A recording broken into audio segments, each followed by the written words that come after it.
मेरे दो क्वेश्चन है। मान लीजिए आप बीजेपी नेता है, being a women, ruling party से भी आप आती हैं, तो क्या आप डिमांड करेंगे अपोलॉजी की सिंगर बादशाह से? नहीं, अपोलॉजी का तो यहाँ मीनिंग ही नहीं बनता है। क्या मतलब हम गलती करें और क्षमा मांग ले, यहाँ सेटिस्फाई हो जाते हैं? नहीं, मेरी थ्योरी ये नहीं है कि वो क्षमा मांगेगा और हम उसको माफ कर देंगे। नहीं, बात तब है यदि वो इन वर्डों का यूज अपनी माँ के सामने, अपनी बहन के सामने, अपनी बेटी के सामने यदि कर सकता है, उसके बाद वो क्षमा मांग सकता है। मैडम एक क्वेश्चन यहाँ पर ये रेज होता है कि मान लीजिए इन बच्चों ने शूटिंग कर लिया, इस गाना में काम कर लिया, तो बीइंग ए पेरेंट्स, क्या उनके पेरेंट्स की जिम्मेदारी नहीं है कि भाई आपके बच्चा अगर किसी उसमें गाने में काम करता है तो उनको पता होना चाहिए लिरिक्स क्या है, टाइटल क्या है और क्या फिल्माया जा रहा है, तो पेरेंट्स कैसे अलाउ कर देते हैं बच्चों को? नमस्कार, राम राम सभी साथियों को। मैं हूं नरेन और हमारे साथ मौजूद है नरवाना से भाजपा नेत्री सुनीता भयान जी। हाल ही में अभी 3 से 4 दिन पहले रैपर बादशाह ने एक गाना गाया था जिसको लेकर कंट्रोवर्सी छिड़ चुकी है, ना सिर्फ हरियाणा में बल्कि पूरे भारत में इसको कह सकते हैं। इसी कंट्रोवर्सी के दौरान जो पार्टी सबसे ज्यादा एग्रेसिव नजर आई वो पार्टी है बीजेपी। बीजेपी के तमाम लीडर्स इसको लेकर बयान दे चुके हैं। कैबिनेट मंत्री कृष्ण बेदी हो, महिपाल ढांडा हो, यहाँ तक कि बीजेपी पार्टी के लोग पुतला दहन तक कर चुके हैं जो रैपर बादशाह है। इसी कड़ी में जो भाजपा नेत्री है सुनीता भयान जी, ये भी अपनी प्रतिक्रिया इस मामले पर देने जा रही है, तो बातचीत करते हैं सुनीता भयान जी से। मैडम जी नमस्कार। नमस्कार मैम, आपकी पार्टी इतनी एग्रेसिव क्यों है? तमाम लोग आपकी पार्टी के बड़े बड़े स्टेटमेंट दे चुके हैं इस गाने को लेकर और किसी पार्टी की ऐसी प्रतिक्रिया नहीं आई है, तो सबसे पहले आपकी पार्टी क्यों इतनी एग्रेसिव है इसको लेकर? देखिए, एग्रेसिव तो होना बनता ही है। एक जो अपनी संस्कृति को लेकर पॉजिटिव होगा, एग्रेसिव होगा ही। कि यहाँ पे हम ये नहीं कह सकते कि हमारी पार्टी ही क्यों, कहने के तो औरों को भी रिएक्ट करना चाहिए था। यहाँ पर अकेली हमारी ही संस्कृति नहीं है, हरियाणा में और पार्टी सभी की संस्कृति है वो। तो क्या ये जो बादशाह ने कल्चर हमारा दिखाया, हमारी संस्कृति को जिस तरह से रिप्रेजेंट किया, कि वो सही था? नहीं, सिर्फ एक बीजेपी पार्टी ऐसी है कि जो सही को सही और गलत को गलत बोल सकती है, इसलिए एग्रेशन दिखाना जरूरी था वहां पर। मैडम, स्पेशली जो सबसे ज्यादा लोगों को हर्ट कर रहा है, नरवाना के लोगों को हर्ट कर रहा है कि भाई ये जो गाना है, टीनेज लड़कियां हैं अपना स्कूल बैग को फेंक देती है और डांस करने लगती है। उसके बाद तमाम तरीके की लिरिक्स भी ऐसी थी, आया बादशाह टोली चढ़ाने, घोड़ी बनाने, ऐसी वर्डिंग थी। और फिर जो सबसे जले पे जिस नमक छिड़कने का जो काम किया कि भाई इसकी शूटिंग नरवाना में हुई थी हमारे यहाँ, तो क्या कहना चाहेंगे? देखिए, नरवाना के लोग एग्रेसिव इसलिए हैं, इवन नरवाना के पूरा हरियाणा ही एग्रेसिव है इस मुद्दे को लेके। तो मैं नरवाना को आप ये नहीं बोल सकते। नरवाना में सिर्फ इसलिए कि हम लोग थोड़ा एक्टिव ज्यादा है इस चीज को, कि शूटिंग कह रहे हैं आप कि यहीं पे हुई है, बच्चियों ने बैग फेंका। यहाँ पे दिखाना क्या चाह रहे हैं? छोटी छोटी टीनेजर बच्चियां, आप क्या दिखा रहे हो उनको? और फिर क्या किस वर्डिंग का आप यूज कर रहे हो? कि क्या वो सही है वो वर्डिंग? क्या आप बच्चियों को लेके किस तरह का, इवन कि बोलना तक ही वहां पर मैं जायज नहीं समझती हूँ कि जो वर्ड का इन्होंने यूज किया है। इवन एक स्कूल तक को फिल्माया गया है, हरियाणा रोडवेज की बस का यूज किया गया, जो कि गलत था। हाँ, कि बिल्कुल गलत था। जो जीएम है उन्होंने एफआईआर दर्ज, हाँ, जीएम साहब ने एफआईआर दर्ज किया कि उनकी अनुमति के बिना उस बस का यूज किया गया। बच्चियों को स्कूल ड्रेस के अंदर रिप्रेजेंट करना, आप छोटे छोटे बच्चों को जब वो देखते हैं, क्या वो इसका गलत असर नहीं पड़ेगा हमारे समाज पर, हमारी बच्चियों पर? मैडम एक क्वेश्चन यहाँ पर ये रेज होता है कि मान लीजिए इन बच्चों ने शूटिंग कर लिया, इस गाना में काम कर लिया, तो बीइंग ए पेरेंट्स, क्या उनके पेरेंट्स की जिम्मेदारी नहीं है कि भाई आपके बच्चा अगर किसी उसमें गाने में काम करता है तो उनको पता होना चाहिए लिरिक्स क्या है, टाइटल क्या है और क्या फिल्माया जा रहा है, तो पेरेंट्स कैसे अलाउ कर देते हैं बच्चों को? यहाँ पेरेंट्स की रिस्पॉन्सिबिलिटी क्या नहीं? बिल्कुल है, रिस्पॉन्सिबिलिटी है। देखिए, पेरेंट्स, मेरी भी बेटी है, मेरा भी बेटा है।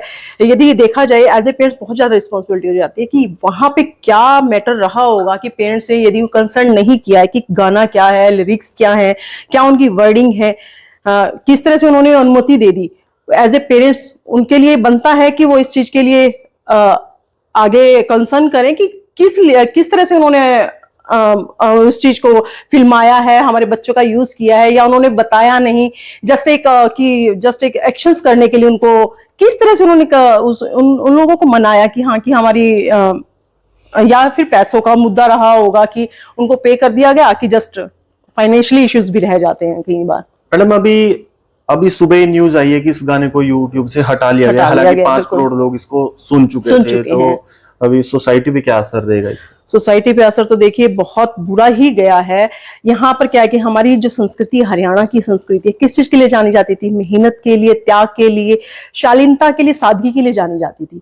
लेकिन जो ये गन कल्चर, जो आज के कलाकार हैं बादशाह जैसे, गन कल्चर, अश्लील शब्दों का प्रयोग जो ये कर रहे हैं अपने गानों के अंदर, वो एक लाइलाज बीमारी की तरह फैल रहा है हमारे समाज के अंदर। और कितने युवाओं पे इसका असर देखिए। एक छोटा सा मैं आपको वो एग्जाम्पल देती हूँ कि हम लोग अपने को माइंड को फ्रेश करने के लिए कोई संगीत सुनता है, कोई बुक पढ़ता है, कोई डांस करता है, अपना हर किसी, हाँ, क्या अलग अलग नजरिया हर किसी का। संगीत एक कला है, कला है, और उस एक ऐसा माध्यम है वो कि वो एक समाज को जोड़ भी सकती है और समाज को बिखेर भी सकती है। यहाँ पर किस बादशाह जैसे कलाकार क्या कर रहे हैं? अपनी इस कला का दुरुपयोग, धूमिल कर रहे हैं हमारी संस्कृति को। हरियाणा की जो संस्कृति है, जो जानी जाती है किस चीज के लिए? सादगी के लिए। आप कह रहे हैं ना कि 5 करोड़ से ज्यादा लोगों ने इस वीडियो को देख लिया ना। इवन हरियाणा में तो देखा नहीं, पूरे देश में देखा। इवन कि बाहर जो हमारे कंट्री से गए हुए लोग हैं उन्होंने भी देखा, अदर कंट्री के लोगों ने भी देखा। तो यहाँ पर क्या कि हमारी संस्कृति को किस तरह से रिप्रेजेंट किया बादशाह ने। बीइंग ए वुमेन, जो वुमेन के लिए वर्डिंग यूज करी गई है, लिरिक्स के बोल भी अपने शो सुने होंगे, तो कैसे क्या कहना चाहेंगे? देखिए, फर्स्टली तो मैं यही कहना चाहूंगी, बादशाह जैसे कलाकार को आज से पहले भी कलाकार हुए हैं। दादा लक्ष्मीचंद, कवि मेहर सिंह जी, आज भी उनको याद किया जाता है। किशोरदा, मुकेश जी को आज भी याद किया जाता है उनको। किस लिए? उनके संगीत के लिए। सिर्फ एक वर्ड मैं आपके लिए यूज करूंगी, क्या आपको आपकी अश्लीलता के लिए याद किया जाएगा? कि आने वाले टाइम में क्या बोला जाएगा कि बादशाह जो था अश्लीलता को फैलाता था? सिर्फ यही चीज मैं बोलना चाहूंगी बादशाह को कि ये गंदा और घिनौना काम बंद करे और समाज के अंदर हमारी संस्कृति की जो एक शालीनता के लिए, सादगी के लिए जानी जाती थी, इस तरह से एक गन कल्चर और एक अश्लील कल्चर की तरह रिप्रेजेंट ना करे। अदरवाइज मैं सभी से अनुरोध ये करूंगी, सभी पेरेंट्स से, सभी युवाओं से, सभी हमारे नागरिकों से, ऐसे ऐसे कलाकारों का बायकॉट किया जाना चाहिए और कुछ ना कुछ स्ट्रिक्ट एक्शन के अगेंस्ट लिया जाना चाहिए, ताकि आने वाले जो भी कलाकार है जो इस तरह की हरकत करते हैं। मेरे 2 क्वेश्चन है। मान लीजिए आप बीजेपी नेता है, being a women, ruling party से भी आप आती हैं, तो क्या आप डिमांड करेंगे अपोलॉजी की सिंगर बादशाह से? नहीं, अपोलॉजी का तो यहाँ मीनिंग ही नहीं बनता है। क्या मतलब हम गलती करें और क्षमा मांग ले, यहाँ सेटिस्फाई हो जाते हैं? नहीं, मेरी थ्योरी ये नहीं है कि वो क्षमा मांगेगा और हम उसको माफ कर देंगे। नहीं, बात तब है यदि वो इन वर्डों का यूज अपनी माँ के सामने, अपनी बहन के सामने, अपनी बेटी के सामने यदि कर सकता है, उसके बाद वो क्षमा मांग सकता है। यदि उसको ये लगता है कि इन शब्दों का प्रयोग वो अपनी माँ के सामने, अपनी बहन के सामने, बेटी के सामने यूज कर सकता है, तो वो क्षमा मांग ले। मैडम, मेरा दूसरा क्वेश्चन ये है कि महिलाओं के लिए ही ओबियसली उन्होंने गलत वर्डिंग का यूज किया, अश्लील शब्द जो लिरिक्स हम कह रहे हैं उन्होंने प्रयोग किया।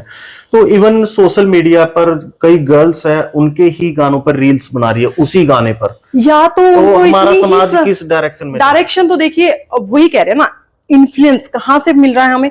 जो ये लोग गाना कहते हैं ना कि कलाकार बहुत प्रभाव डालता है हर किसी के ऊपर, बिल्कुल डालता है। उसका प्रभाव ही उन बच्चों के ऊपर, उसकी आवाज से इन्फ्लुएंस होकर, उनके जो गाने का जो ढंग है उनसे इन्फ्लुएंस होकर वो अट्रैक्ट होते हैं उनकी साइड, और उनके अट्रैक्शन में आकर वो उनके गानों पे वो आगे वीडियोस बनाते हैं।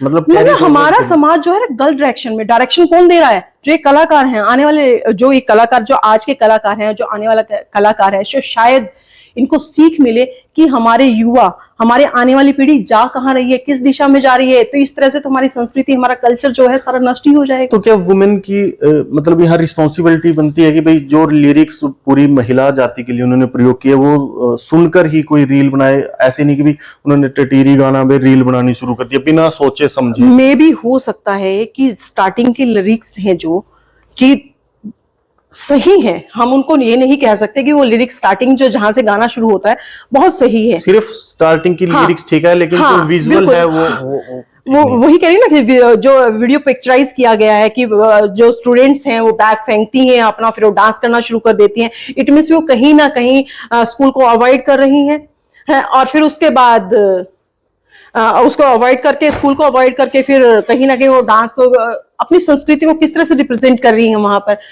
तो मेन यही कि इन्फ्लुएंस होकर ही वो इस तरह के गाने सुनती हैं और उन गानों के ऊपर अपना वीडियो बनाती हैं, और यदि हम लोग इनका बायकॉट नहीं करेंगे तो हमारी संस्कृति को खतरा बना रहेगा हमेशा ही। बड़े सरल शब्दों में अपनी एक प्रतिक्रिया जो बीजेपी नेत्री है नरवाना से सुनीता भ्यान जी इन्होंने दे दी है। मैडम एक लास्ट मैसेज और तमाम जो गर्ल्स है यहाँ की उनको भी दे दीजिए जो आपको सुन रही हैं, और क्या सीख सकती है वो आपसे। देखिए बेटा, जितनी भी गर्ल्स हैं, युवा हैं, मैं आप लोगों से यही अपील करूंगी, बंदूक से पहचान नहीं बनती है, गाली से सम्मान नहीं मिलता है। ये हमारी संस्कृति नहीं है कि हम लोग गाली गलौज करें, बंदूक का यूज करें, हमारी संस्कृति में नहीं आता है। हमारी संस्कृति बहुत ही शालीन है, सादगी से भरी हुई है।